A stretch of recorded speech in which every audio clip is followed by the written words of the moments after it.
have 2 children, and my 2 children, I believe, are a perfect example of how you can live in the same country, be raised by the same mother, different fathers. Don't judge me, but they have different fathers. Both their fathers are English. But my children are so wildly different to one another, they might as well be different nationalities. My son's a little English gentleman. My daughter is a mad Middle Eastern woman who moved in with us. We're not even sure where from. She just turned up one day with suitcases full of ground pistachio nuts, chopped coriander, ready to be freeze-dried. My boy's sense of humour is very, very British. He uses it to tear down authority, me. We were driving to Scotland when he was about 9 years old, and I said, darling, did you know when you try and suddenly teach your children something about the world, I'll tell you some knowledge, darling. I said, did you know they're going to ban smacking children in Scotland? And he went, oh, do you want to get a wallop in now before we cross the border? He has no time for my authority. That's a very British thing. He's just superior to me, even though we both had empires. That's a massive thing both my countries have in common, having an empire.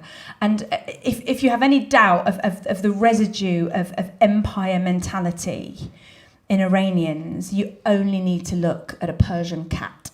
Have you seen a Persian cat? The big, fluffy, saucepan-faced admirals. And they walk around the street going, I had an empire, you know. From here to number 12 was all mine.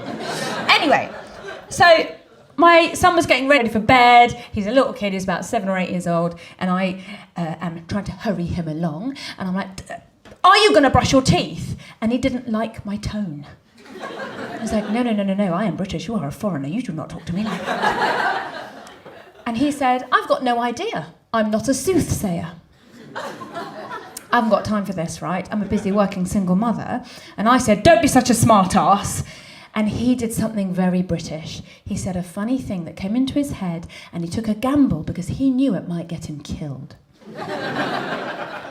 He said, your ass is smarter, mummy, you can speak out of yours. If it's funny enough, you have to let them live, right? I'll say to my little girl, darling, should we go upstairs and brush your teeth? You don't tell me what to do.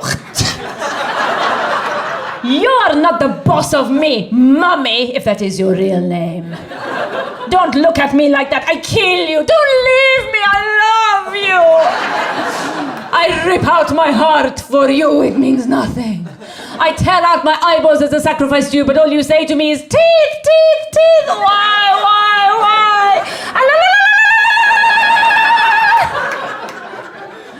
Her dad's from Salisbury.